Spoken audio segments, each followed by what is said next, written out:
Hello and welcome everybody to the Crypto Mining Show. Wait, wrong episode today. What's up, sons? It's Blind Run with Son of Attack once again, and joining me today is Andy from the YouTube channel Your Friend Andy, and goes on Twitter by Oh Hi Andy. Welcome to the show, Andy. Thanks for stopping in today. Oh, hi. Hello. Glad to be here and chat with you. Awesome. Well, I have a ton of questions. Obviously, the big one that I think you get asked a lot is, how can I become a millionaire? And then we'll go into how does that integrate into cryptocurrency? Are you participating within cryptocurrency to do that? I run a YouTube channel that covers cryptocurrency mining, so maybe a little bit of your expertise around that. I've seen that you mine yourself some Bitcoin. Is that correct? I do dabble in the mining dark arts, yes. There you go. And do you have a farm yourself, or do you have that hosted? How do you manage all of that? Yeah, all the Bitcoin stuff is hosted. I do have 2 GPU rigs and some small FPGAs and like 2 mini ASICs. So I have a mining garden, not a farm, there you here go. at the house. Yeah. Okay, cool. And do you mine just out of the garage or something like that? I have a shed. I have a Okay. shed of the yeah, and Twitter, I posted once upon a time a photo of it. I do actually have a pretty cool setup where I built like a wind tunnel with a big gable exhaust fan, pulls air across all the machines. But again, it's tiny. It's not very big.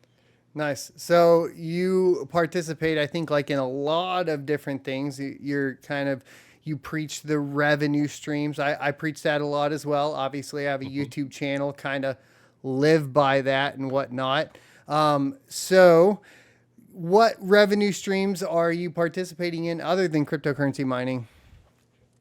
Well, quite a few. To answer your very first question though that you asked, Yeah. how do you become a millionaire? Well, you find out about Pepe before it's a thing. You put all your money into it, and then you watch it go to the moon, and then you And then you retire a take it billionaire. out. You know, the funniest thing about that is that's not even the real Pepe coin. Did you know that? I did not know that. Pepe coin started back in 2016. It was a mineable, I believe, script coin.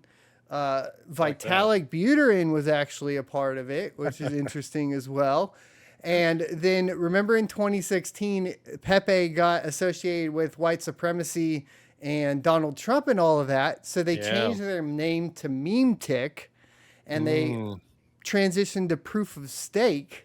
And you can actually still build their nodes. And they just recently launched Pepe coin as an ERC20 token, which they were working on before this new Pepe that made everybody millionaires was made, who apparently stole all of their code for the ERC20 and put it up. So there's a meme war coming now on Twitter. Get ready, because there's a bunch of OG Pepe coin fans that are going to come in, and they're going to try to pump that. So that's apparently. I had no idea about any of that, but I mean, I obviously knew Pepe was a thing before all this, and so I was surprised. I'm like, why is there just now a Pepe coin, and why is it just now taking off? I feel like this should have been, 5 years ago. 2016 was when the first one came out. Yep. And then it did hit $1 at one point, and then now it's like 6 cents. So there you go. The story of mini a coin right there. Oh, for sure. Yeah. Cryptocurrency is dangerous, right? I mean, it's one of those things where because of maybe a little bit of lack of regulation, a little bit of the ease of forking is what I kind of blame it on, especially once Ethereum came along and it was like, oh, you can just build a token. And there was all this confusion and people start buying SHIB. And I'm like, why are you guys buying SHIB? It's just a token. What are you doing? And then I was wrong. I should have bought SHIB. And then this is the way it goes. If we only had $1 for every shoulda, woulda, coulda in crypto, we'd be billionaires just from that. Right. No, it's a rough one. Because especially if you go, I'm like that fundamental grumpy old crypto boomer that's like, I can't get behind any of the NFT stuff. I was like, no, and I should have. And then I couldn't really get behind like the token meme thing. I was like, it doesn't make any sense to me. What does it solve? It doesn't solve anything. What are you guys doing? Why is there so much money in it? Well, you're in good company, because on my channel, I talk about Orange Coin a lot, and I get called Crypto Boomer all the time. So there you go. Well, it's easy. Bitcoin Bitcoin was the way to go, but ordinals now. What's happening here? Like, Ordinals and BRC20 Bitcoin tokens clogging up the network. A couple days ago, my 16 Bitcoin mining rigs were making a little over $100 a day extra just from all that madness. It's come down. They're still making a little bit more than they were a week ago, but it's considerably cleared up since then. But still pretty fun. Nice few days of extra profit. Nothing wrong with that. do you even know which ordinals they were at that point? Like, I don't. I have some ordinals that I like went and inscribed because I was like learning about it, but then I bought one, but like I didn't even check to see if it's like one. I don't think that they are. I think the Pepe ordinals were doing really well, of course, because Hmm. the way it goes, it's like if Pokemon takes off, and everything Pokemon is cool all of a sudden. It's kind of Yep. feels like that in crypto. I guess maybe we're moving out of the dog phase though. There's that. It's not Yep. Doge and Shib, and now we got Pepe. Maybe we'll There'll be move. a return to the Doge things again one day, hopefully. Yeah. Gotta love dog memes, dog theme coins, tokens. Do you have any script miners mining Dogecoin or Litecoin and Nope, Litecoin? No. I do not. But the L7, it's a beast. I mean, the L7 seems like it's being propped up by Dogecoin. But yeah, no, I've never done any script mining. Well, okay, I got serious into a crypto in 2017. But to give me some kind of OG status, I did build my first mining rig in 2014, which was a script miner. I built it with there's 4 Radeon 280 X's, Mm-hmm. R9 280. I can't remember what they were. Yeah, I think the 280s were maybe R7s, and then the R9 was the 290X, and then they had the 295X or Okay, so yeah, 295X2. there were definitely 280s. I had 4 of those in a milk crate to mine Litecoin. And man, I was working at a software startup at the time, and I was working like, I don't know, 12 to 14 hour days. And then I'd come home, and then that machine would be offline, and I had to like figure it out. And so eventually, I'm just like, can you swear on this? You Yeah, swear on you're your fine. You're fine. Okay, Yeah. so eventually I was like, "Fuck this! I am done with this whole mining thing. It's never going to work out." And of course, I would have been mining like 8 Litecoins per day with that thing which were worth nothing at the time. But and this I sold it all at a loss on eBay and gave up. And then again, 3 years later, I'm like, oh well, maybe there's something here. Maybe I should check this whole thing out again. And so I got back into crypto at that point. Yeah, I think I jumped out in 2018 because of that bear, and I took a break. Like I got super disappointed with between the YouTube channel and all that, and I was like, just gonna focus on my day job. Which then Yep. like another 3 years in, I'm like, I can't do this anymore. What's happening in crypto? Yeah. Yeah, it's crypto. It's just this perpetual cycle, not just in the price and all that, which obviously, but also in your emotional state at any given time, because you have these unbelievably euphoric highs where every decision you make is the most brilliant thing imaginable, and you can do no wrong. And then moments later, everything is terrible, everything is ruined, every decision is bad, and then you just sit in that period for years, like the last crypto winter, Yeah. and you're like, I don't care about this anymore. What's the point of any of this? It's wild. And this one's been extremely stressful because it's like bearish, but like sideways bearish with like a Yep. little glimpses of hope here and there. And then Biden comes out and he's like 30% tax, and you're like, no. Yes.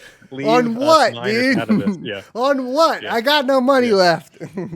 Yeah. Not only are you taxed, technically speaking, if you're by The the VAT books taxes. every single day, as normal income, and then on the capital gains to eventually. But then on top of that, let's just do carte blanche 30%. So yeah, I'm glad some of that stuff is hopefully not going to pan out. 'Cause Well, and you're already that's being craziness. taxed on your electric bill as it is. So, That too, yeah. So you're taxed and then taxed and then taxed, and then you're like, okay, maybe the guy saying just buy Bitcoin was right. Just screw it. I'll just Yeah. buy it, and we'll just go from there. But I really like the idea of having a hard asset that generates revenue, right? Like the whole reason I found it interesting is because I had like listened to like Rich Dad Poor Dad, and I was like, well, I can't really afford property, but I can buy a GPU, and that's like an asset that will generate revenue. And then I can Yep. buy another GPU, and I can start building up, and then maybe eventually that revenue will be enough to buy property and then generate revenue off the property. I haven't gotten to that second step yet, but Mm. because I feel once again, and then it Yep. crashes, and you know, I was so close, and then you're like, it is what it Yeah. is. Well, one of the things I love about GPU mining is one, if you have good electric and you made good buying decisions with the actual hardware and stuff, just as in the right market, just as a steady income source, it's that. But if you're a little more, risk it for the biscuit kind of a person, then you can do some spec mining, and yeah, 95% of the ones you might spec mine turn out to be nothing. But if you happen to get that right, man, you can spend a couple $1,000s on GPU miners and a few $1,000s on electricity. It can turn into 50 grand, 100 grand, or more. Like Flux is one of my big success stories, and I've had several others since then. But things I just decided I'm going to mine this speculatively, hold it, and then years later you get rewarded for it, and then you just try to repeat the process. But Yep. like, where else can you do something like that? Like, are there other opportunities out there like that? I don't I think mean, so. to a certain extent, it's gambling, right? But it's Yeah, for sure. it's so yeah, you could go to the casino, But it's gambling that makes me feel like I'm not a degenerate, like I'm doing something yeah. responsibly. But yeah, it's gambling. Yeah, for sure. I mean, the biggest one lately, I think, was Caspa for me, Mm. and mining that before it hit the markets or whatever. But they're hard to Yep. find, and then there's other ones that I look at that I'm like, I should have done more. I should have mined more, like a Nexa or a Radiant. But if once again I get that crypto boomer in me, I look at it and it's a fork of Bitcoin Cash, and I'm just like, Yeah. they such a bad fork that they don't even remove the references to Bitcoin Cash in the GitHub, and you're like, Yep. why is this a thing? And then you say that, and then everybody gets mad at you, like you're the devil because you're talking bad about their coin or whatever. But you're like, I'm just telling you why I didn't see it coming. Like I just didn't. Yep. A token that takes 27 minutes to create doesn't have any value in my head, so I don't make those connections, right? But in the world we live in now, I guess a lot of that doesn't matter. So And that's the literal reality of the situation. I watched a thread on Twitter, and it's like how to make a token in 5 minutes, and they showed you step by step how to fork a token and just name it whatever you want, because there's all these random ones popping up right now, and that's all it takes for some of those. I mean, proof of work ones, I guess, is a little bit more to it, and getting well, network there's off a the difference. ground. Yeah, there's a difference between a token and a coin, right? A For sure. coin Yeah. is going to be like Bitcoin. A token is Yep. going to be something that's built on top of another coin, right? Like the BRC20 and ERC20 standards. So, yeah, there's not even none of those are ever proof of work. Just coins are like Yep. Bitcoin or whatever. But tell me this then. What is your channel about? What have you been covering lately? So the channel started as just a kind of a personal finance channel, and I did lots of general finance videos that no one watched, and I did lots of bank reviews and brokerage reviews, because I found that was something I actually geeked out about a little bit and was able to make good quality videos on, and that got semi-ranked occasionally in YouTube search results. So I actually got some traffic from that, so that was a good starting point. But I was very scared for a while to talk about crypto on the channel, even though it's something I'd been heavy into, even despite me, making this YouTube channel, talking about all these other things. But I was scared to talk about it because I'm like, I don't want to become a crypto channel because, as soon as the bear market hits, it's like, well, then no one's going to watch my channel because I've seen it 100 different times. But eventually I'm just like, well, even if that does happen, which I have noticed big time for sure, is like, it's still something I'm excited about, I'm passionate about it. So why wouldn't I be talking about it? And then I can just like make it work when that does happen. So lately I still do talk about crypto a lot, but I've been a lifelong entrepreneur. I'm a lifelong like side hustle guy. I try all kinds of stuff. So now while I do create the crypto content, I do 50-50 with just like make money online through side hustles or random things I think about or find, and talk about that type of stuff. And that's kind of keeping the ship afloat even when crypto is not super exciting. But I have had a few crypto videos do decent with, views and stuff, but it's definitely not like it was just a year ago. No, for sure. It's definitely, I think I'm down like 600% or something in views. It's Yeah, nutty, it's right? crazy. I think at the peak of 2021, I was doing like 2 million views a month or more, 2 to 3 million. That's awesome. Now it's like 300,000. You're like, ah, we're getting by. Still really good. I think my channel's only doing about that right now, and I've been working like round the clock to get it up because it was below 100,000 views a month. Yeah. 2 months ago or something. So. No, yeah, I haven't dipped down below that 100,000, but I've dipped down pretty close into the 100,000s, and it's been pretty rough. I do notice behind you though, you have a YouTube plaque, which is the 100K subscriber plaque. What channel is that for? It's called Burger Fiction. Okay. That one, so movie channel, cinema. Did lots of video essays, lots of supercuts of a bunch of like every Brad Pitt eating scene ever, and which is like all edited together. Every Tom Cruise running scene ever, 18-minute long video, like literally every moment, second for second, that he's running on a screen. But also video essays and movie reviews and stuff. I created with my good friend, and we ran that for like 5 years, 160,000 subscribers, something like that. And then the big thing was like 85 million views. I think now it still gets like 500,000 a month views. Nice. But the problem is, it's like makes no money. The CPMs and RPMs are just terrible. And then eventually YouTube's like, if you're not going to put your face in front of the camera or your voice for all of them, they just reuse clips, well, then we're going to demonetize you. And so that's what they did. So it went from very little to nothing. Nothing. I was like, okay, so I like YouTube. What else can I do? And so here I am. There you go. Nice. Well, and you're getting close now to another 100K, so you get 2 plaques. Slowly, yeah, working on it. Creeping up there. We'll see if we can get those numbers, pump those numbers up. Everybody, check those rookie numbers up. Yeah, check the channel out down below and go subscribe. That'll be perfect. So you're in the same area as me in Texas. Are you worried about the this Texas crypto bill removing the curtailment for crypto mining? I have no idea what that is. So there's a bill proposed now. Right now, so do you know what curtailment is? I understand the general idea of putting something off for a later time. Bitcoin miners will go into like a power company or a power company. They'll negotiate curtailment, which says if the power demand's high, you request us to shut off, you pay us a certain amount per kilowatt hour, and we provide that power back to the grid. Now, the reason why this is important is because power companies are usually separate from power generators, and power companies buy on basically what's the equivalent of a stock market. They'll usually buy credits in the beginning of the quarter or whatever it is, and they'll say last year, whatever, based on our numbers, we used about this much, so we'll buy this much for this one. Well, if they run out and the power's up and they have to go back to the market and buy, they have to buy on the spot market. And just like anything else with trading, when you go to buy the power on the spot market, everybody else is usually doing the same thing because it's usually like got real hot or something like that, causes the price to skyrocket. So it ends up increasing the bill for consumers. So to fix that, what they've been doing, especially with Bitcoin miners, is doing the curtailment. So they'll turn off. That's why they'll have the Bitcoin miners turn off, and then they'll pay them. It actually is cheaper for the residents of that particular area for that power company than if they went onto the spot market to buy it. And the best part is they can take that extra power from the curtailment and sell it back onto the spot market. So they're making even more.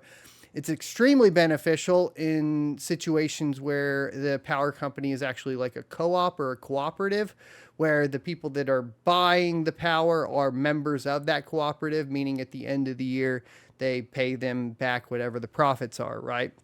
So this is kind of how curtailment's been working in Texas. Now, there's a new bill that's been proposed that is going to say that for Bitcoin miners, they are not allowed to curtail. So you will not, well, they're allowed to curtail, but they'll be mandatory whenever the state tells them to curtail.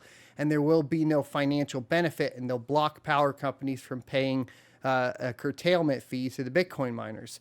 Specifically targeting, of course, Bitcoin mining and no other industry as well. Wow. Like we've been seeing kind of across the board. So anyways, that's the whole story if you hadn't heard about it yet. Yeah, I had not heard about that. That's crazy. Maybe Texas, instead of punishing Bitcoin miners, they should focus on just fixing their grid. Like, there's a thought. Well, I think the grid's Oops. been. You good? We'll let you get reconnected. Look at that, some Sennheisers.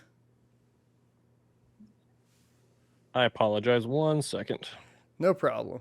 There we go. Okay. Cool. You good? My wireless, I guess I forgot to charge them, and they just crapped out. It happens. Now you look professional with those Sennheisers. So yeah, like, can we just fix our grid? Can we just get some better power generation and stuff, and then we can have Bitcoin miners come online to take the excess instead of turning off to, that's been what Bitcoin miners have been able to do, right? I mean, so since that winter storm, Bitcoin mining in Texas has increased a lot, and that's helped actually bolster the grid up. There are some interesting problems with that I didn't even realize until I started working for a power company.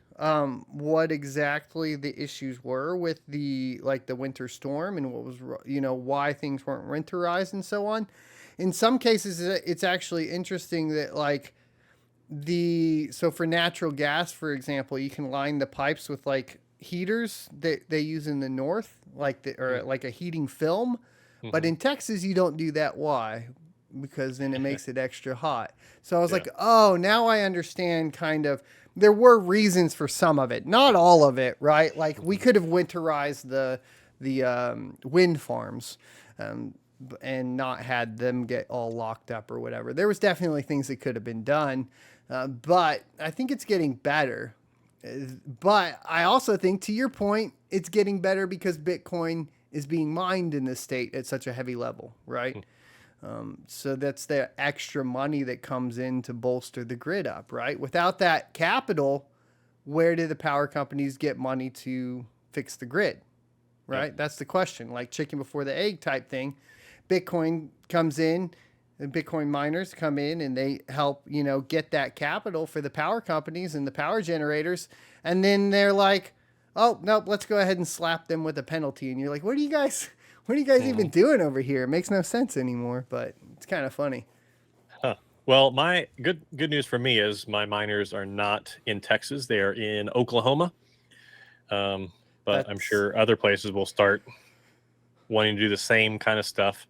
But when it comes to the power grid and all, I'm one of the crazy people who I'm super pro nuclear. I just want to get rid of everything we have in our country and just put a bunch of reactors everywhere and just call it a done deal. I agree, but then it's counter to the population narrative, which I think is kind of a funny one. The more nuclear reactors we have, the more population we need, right? Which is this weird argument that I think you can see it sometimes when Elon talks about needing more of a population or whatever. Because what happens if you have all these nuclear plants and then your population is decreasing, then you have nobody to work the plants because of the way the numbers work, right? Less people will be interested in that category of work and less people will be around. And then you just have these failing plants. What happens then, right? So I agree with you, but I think the entire narrative has to shift, not just one piece, right? Oh, there's so many moving pieces to all any of my thoughts when it comes to that. It's all pie in the sky stuff, because there's not just, are there enough people out there who actually go through the training to do these things? Can we get, will we have enough people to actually have the demand that's required for, these plants and stuff? But then there's also just, can we change public sentiment about the dangers of it? And can we get states and can we get the country to be future thinking enough to where, instead of going, oh, natural gas power plant, I build this, it pays for itself in less than 5 years, or I spend 10 times the amount of money, I build a nuclear plant and it takes almost a decade to pay for itself. It's there's all these huge hurdles when it comes to a change like that, beyond just what you said. And there's just one more to throw in there. So I don't know. It'd be interesting to see what actually happens over the next couple decades. No, I definitely think you're correct. It'll be. I always wonder how that. Obviously, Chernobyl played a big factor on that, right? That is a 7 Mile Island was the one for us, yeah. So it just kind of, when that gets into the public mindset, it's really hard to sell that to people when you're like, hey, there's this clean nuclear energy thing. And they're like, but what about? And you're like, okay, yeah, some bad crap happened. But it is the cleanest energy, right? It's the at least cleanest compare with the amount, right, that you can get. Cleanest and safest. I mean, statistically, everything we do currently now is less safe than nuclear, and it's less clean. I mean, I guess like wind and things like that, but those aren't always on. That's the downside to renewables, is they're not always on, which is fine if you have a way to deal with that. If there's days when it's not as windy enough to support it, or it's super cloudy and where your solar farm is, if you have a backup plan, but nuclear is always on, and the safest of those options for sure. Yeah, I agree. I think that's probably the way to go for sure. So what are your plans in the future with the YouTube channel and so on? Are you going to build up enough crypto content to be ready for the next bull run? When do you think that next bull run will be as well? This is going to be so, I mean, I'm sure you have your own views on it, but this is going to be such a weird time to watch, because from a cyclical point of view, we are now 12 months out from the next Bitcoin halving. Mm-hmm. Traditionally, as of the past 3 times we've been through this, 12 months leading up to the halving, Bitcoin slowly appreciates very gradually. When we hit halving, the 6 to 9 to 12 months afterwards, we have that rapid, appreciation. We have the bull market. Voila, it's bull market again. So, that for us would be the end of 2024, beginning of 2025. Mm-hmm. But the previous times this all happened, macroeconomically, we were in this massive bull market across the stock market, equities market, all this stuff. And this time we are not in that scenario.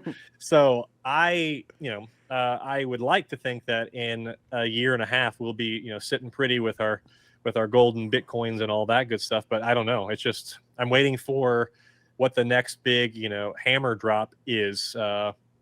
Credit card debt in the US is an all-time high. It's about to cross $1 trillion.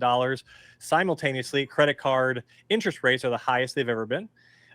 There's an amazing amount of commercial real estate that is completely vacant, and all these things are coming due, and there's going to be all these defaults. We have bank failures.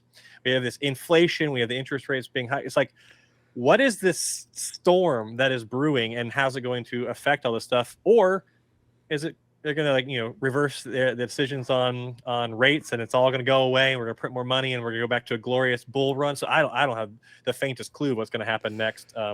But we should start to see a clearer picture within this next year of at least where things might be going. I'm still optimistic long term on all this stuff, obviously, but I think the third option is that Bitcoin replaces all of this. I like.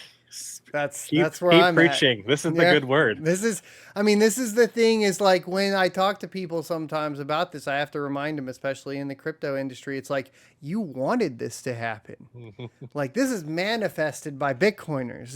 You realize that, right? Like, the entire point of Bitcoin was to replace the corrupt, archaic system that we are witnessing collapse right now.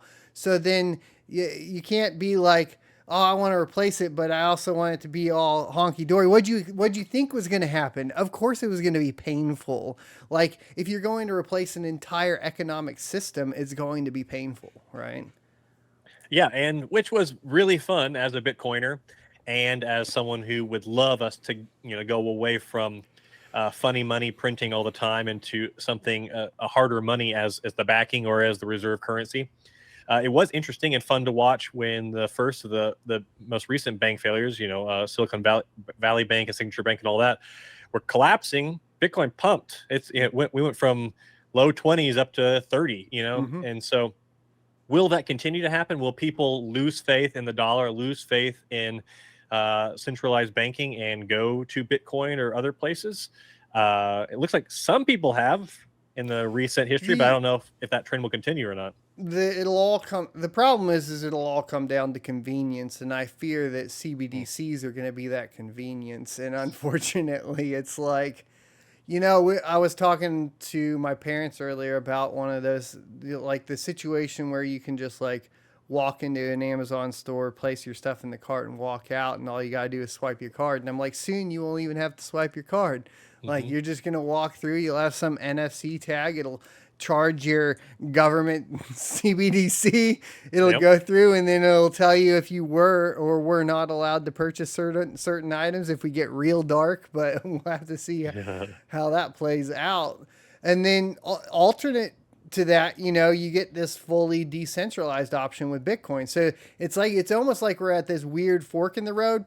No matter what happens, we're going digital. But there's this strong chance that we might go to this fork in the road that it's like we end up in a more totalitarian leaning society, right? That's where we could end up, or we could go the freedom path with Bitcoin. And I don't know which one ends up playing out. The skeptic in me says like Bitcoin's not going to win out over large governments and institutions, right? Like, how are you going to beat that? The convenience factor is really tough to overcome with something like that. I mean, I am hopeful that maybe if the U.S. creates the U.S. digital stablecoin dollar, and we attach it to your Social Security number or whatever, you walk into stores and it takes a picture of your face and knows who you are, and it just subtracts it. Whatever that 1984 world is that we're going to build, I do kind of wonder if it'll be even easier for them to print and manufacture money when it's completely 100% digital, and if it finally brings about a situation like other countries have had where we have hyperinflation, and then there has to be some other kind of stopgap that is we lean to, and you go back to a standard that prevents that, like we used to be on the gold standard, and that prevented a lot of this stuff from happening. We got off the gold standard, then there we are. So if that's the path. Or maybe, we finally have some innovative future thinkers, and they just decide to bring Bitcoin into the fold and be, one of the first countries to kind of do that in a really material and important way. But I don't know. I have high hopes. Obviously, I have quite a bit of Bitcoin. I'm mining it every day. It's when it comes to politics, I don't pay attention to anything, but I'm much more of a libertarian than I am anything else. So I'm kind of like, I want to hands off of all this stuff. I want hard money. I want everybody just to leave everybody alone and just go do their own thing. And I want to live in this like perfect little utopia, but it's not going to happen. It's a hard one to see actually function, right? I lean more towards libertarian as well, but if you just take cryptocurrency in general, it is a threat. So that's become clear, right? Soft War by Jason Lowry, that entire book talking about basically like the hash wars that'll come out into play, and the importance from a strategic standpoint of mining Bitcoin as a country. We've seen Russia now take number 2 slot on Bitcoin mining. You see Hillary Clinton's addressing it a couple weeks back, where she said, the problem is that mining can destabilize reserve currencies. So they're very aware of what's happening, right? And the reason why they can do that, and why she talks about mining in particular, and why mining can destabilize, is because it doesn't need a fiat inlet like proof of stake does. And if you don't need a fiat inlet, then you have no reason to have any of these entities, right? We don't need the Federal Reserve to exchange peer-to-peer, right? You no longer need that. And that will destabilize countries, right? And I think that she's correct there. So I think... And it's not controllable. Yeah. Like, okay, you ban Bitcoin mining in the U.S., great. All the Bitcoin miners move to other countries. You ban Bitcoin in the U.S. Okay, fine. All the Bitcoin nodes, well, good luck enforcing that. But all the Bitcoin nodes that are in the U.S., they can run them out, outside the U.S. And so, like, you'd have to have, across the globe, unprecedented cooperation amongst nations to actually try to down this thing at this point. And certainly possible, but how are you going to do that if you're also at the same time sanctioning them and cutting them off, right? Yeah. So they're like, sanction Russia. Oh, don't mine Bitcoin. What are you doing? And you're like, what'd you think they were going to do? You think they were just going to sit there and be like, okay, we're bad. We'll sit in the corner and be quiet. Yep. Like, no, that's not how this works. So to your point about like, you got to get everybody to cooperate, like that's never happened ever. Yep. So I don't think that's going to happen. Which is why when there's, people who are anti-Bitcoin, like it's just software, people are going to be able to change the maximum number. I'm like, good luck. It's like, good luck getting all those people to agree on. Yeah, you have to have like everybody agree, right? And that's kind of that's why Bitcoin has been so slow to make any changes, right? Mm-hmm. I mean, there's been, block wars and block size wars and all that, and it took forever for any changes to be made, and some of them like still will never ever be made, right? Yep. And that's almost regardless of if it's good for the network or not, right? It's just like it's that difficult to do. But to your point about nodes and stuff as well, peer-to-peer networks that's nothing new. That's been around for forever. Have they been able to successfully shut down Pirate Bay? Yeah.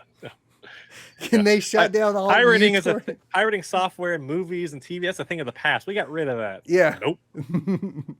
Exactly. So like when it's like, okay, now you're going to try to do that with something that actually gives someone value and financial freedom, good freaking luck. It's not going to happen, dude. No. It's just not. Like if anything, you push people into it.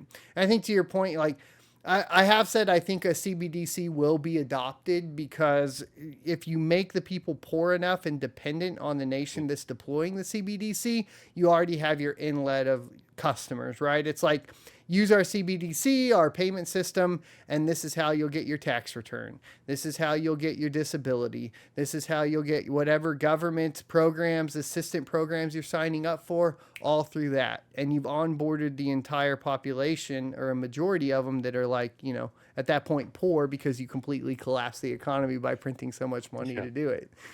And it's so convenient too, because as we get paid this money, they can automatically take out our taxes without us having any involvement. They can just take them out as it goes. Why wouldn't you want this perfect, convenient system? Yeah.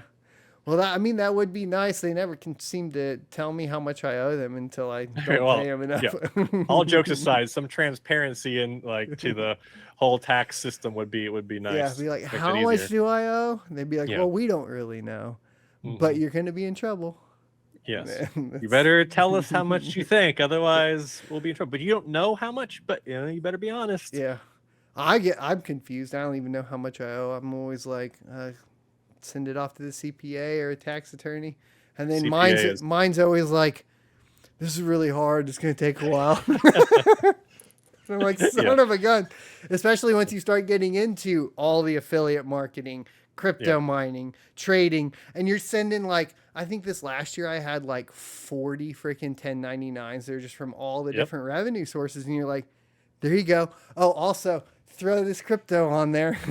Yeah. Pages after page of cells of spreadsheet. And this sponsor paid in crypto. So have fun with that.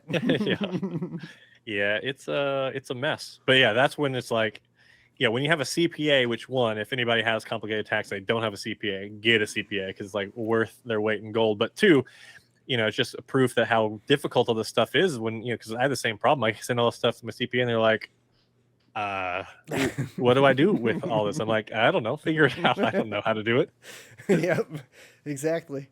Yep, it's a difficult one to get through. I think I've filed for extensions every single year. So every single year have to. It's impossible not to. It takes By the time once you get your 1099s, when they find the late people send their late ones, is like, and then you're going back retroactively figure it. And then all the failures last year with BlockFi and everything that are like, and they, oh my god, and they after deadline, they're like, hey, don't file your tax. We're sending you 1099 for all the money that you earned, but you don't get back. I know, exactly. I logged in the other day and it was still like, you can't extract all this. I was like, I'm so glad. They wanted to sponsor the channel at one point, and I sat down with them. I felt funny. I was like, well, how does this work? Like, it doesn't. I was like, it's centralized. You got Gemini as your custodian. I was like, yeah, I think I'm not going to. But I had put like, it's nothing. It's like $250 I put in there to like test it out to see if I was gonna have them as a sponsor. That shit's, I'm never getting that back. That just sits there, and I'm like, oh, that poor little $250. It's stuck there forever. Yep. I mean, I'm sure you can relate as a YouTuber. I did say yes to some not from Celsius or Voyager, but other like crypto projects and stuff that went defunct or actually malicious, turns out. I learned some tough lessons through that whole period. And so now I just have policy I adopted pretty early on after getting burned a couple of times where I'm like, I just don't say yes to anything that has any like investing or make money, like unless it's like a software tool that helps you sell on eBay or that kind of making money. If it's like an investment make money, I just don't even touch it. So I do no coins. Yeah, I do no coins, no mining pools, nothing like that is allowed. But I did do like crypto.com, but with crypto.com, I had a specific clause that said, like, I'm only advertising for the crypto.com card. To liquidate your mining rewards, I will not condone any of the other weird stuff where you're, putting the money in and getting an APY back or anything like that. So I had that one. And then I've done like the miner outlets, but even those get sketchy because like the fact of the matter is like ASIC miners are kind of hard to find. And you'll have like, I swear I'll have like a front end, like a good relationship with like somebody that's like selling crypto miners. And then like a year into it, I'll start getting messages of like, hey, like it's been like 6 months and they haven't shipped my miner. And I'm like, oh, crap. Go get online. Like, what happened to you guys? It's such a cutthroat business. It's like this whole industry. Yeah. Fly by night people who don't last, a project that everyone raves about one day is vanished from the face of the earth the next day. Like, all across the board, yeah. And then the Celsiuses and Voyagers and all that. The Terra Lunas, oh, that one burned me big time. I lost. I had 6 figures in Terra Luna, which I took half out to buy my first round of Bitcoin miners, but then the second half just went to zero when that collapsed. Luckily, I goodbye to lots of money. I skipped a lot of those. The worst is I lost money on. I used to run mining pools back in like 2016, 2017, 2018. And I worked with another friend or whatever, and we ended up losing like, I don't know, it was like $14,000 or something like that. It was getting drained. The wallet was getting drained before it was hitting the payment wallet for the pool software. So it was just like dumping out. And like, just that was within like 12 hours, right? We went to bed, woke up, and like, poof, all the money gone. Wow. Had to pay all the miners back, and like, ugh. And then I was like, I'm done with pools. Everybody's trying to hack them all the time. You need a full-on team and a full-on like OPSEC team to take care of that. It's just the way it is. Yeah, that's wild. I wouldn't want that responsibility. So if you were going to purchase any cryptocurrency right now, which one would it be? I mean, I buy Bitcoin all the time. It's actually not my number one in my portfolio by value. That's Flux. I love Flux, but I'm not more bullish on Flux than I am Bitcoin. It just happens to have worked out that way. I mean, I bought all last year. I was buying Caspa. I bought a lot of Nexa, I bought a lot of Radiant. Made good money on all those. I see in your icons down here. Neoxa is another one I mined a lot of and bought a lot of. So yeah, I don't know I buy lots of random stuff here and there, but my actual top 5 these days is Flux, and then Bitcoin, and then my 3, 4, and 5 they shift from day to day. Wow, come on, Delta. Dog's going crazy. Caspa, Block Square, and Neoxa are my 3, 4, and 5 right now by value. I haven't heard of Block Square. It's fractionalized real estate. It's pretty cool. Little project. Great team. They're doing some cool stuff. That one has done really well. It's also like a micro cap. I do lots of micro caps. I do lots of very small market cap stuff. There's a new Neoxa competitor out. Ooh. Called Game Pass. Seems sketchy, but if you want to check it out, go for it. I'll check it out. That is, I'm not condoning Game Pass. They did not pay me for this spot, and it's not financial advice. All right, boys. Yeah, and I don't own any right now, but I'm in the top 50 at least of Neoxa holders. I'm just counting down the days until they finally get their master nodes going. I am just worried about regulation with them licensing, really. Hmm. I don't understand how they'll get around all of the licensing for these servers with like GTA 5 and all of that, right? If Rockstar just decides to randomly shut them down, they're shut down. You know what I mean? Yeah. And Yeah, that, I don't I'm know kind of how like, ugh. they'll navigate all that stuff. Well, I should also say anything I talk about that I like is in my top 5. Well, one, my top 5 changes all the time. But two, I say this on my channel a lot when I talk about crypto. Like, I do like a lot of these things. I am bullish on various projects, like Flux, for example. I've been bullish on that one for a long time. But at the end of the day, they're all kind of just means to an end. And that end is me having a lot more Bitcoin. Right. So, will I have Flux in 5 years from now? Probably a little bit, but hopefully if we have another bull run, I'll be selling a big chunk of it and getting some in my pocket, and then a bunch more Bitcoin. And then Andy's a happy guy. Same with Neoxa or Casper or anything else. I want more Bitcoin. That's my goal. As long as we can figure out ordinals. Yeah, I have zero insight into ordinals. I haven't even tried to do one. I have zero insight into BRC20s other than looking and seeing what the top trading ones were. And I did say that there is a Pepe BRC20 that's been top of the charts. But yeah, I don't have any insight into those things. The problem will be is if it keeps clogging up the network, right? And that, it's a fine balance. Obviously, as a miner, you get rewarded for that. But at the same time, it's like if nobody's able to, if it turns into an ETH problem where it costs you $150 to send $50, it's just not going to be viable, right? Yeah. Well, that's where the hope of, and I'm sure most people roll their eyes when people say things like Lightning Network. Yeah. But things take time to get adopted and take time to be developed, and who knows what the actual future of Lightning Network will be.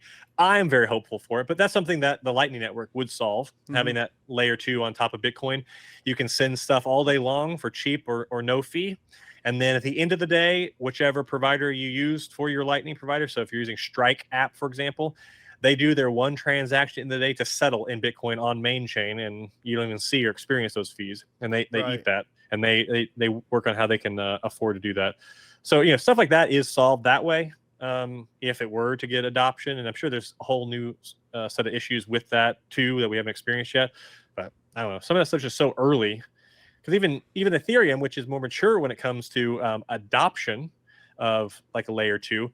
It still has its own host of problems and own adoption issues, and it's still tiny. And compared to Bitcoin market cap or Ethereum market cap. So I don't know. I don't know what the answer is to some of that stuff. It is what it is. We'll see what the devs say at the end of the day, and see where everything heads into, and then we'll see what the SEC says about all of it as well. Another mess wrapped in a mess. Yeah. And then everybody will pretend like they know what's happening, like they did during the pandemic, and then at the end everybody will be like, oh, we didn't know what was happening. And you're like, it is what it is. Everyone's an expert until they're not. Yeah.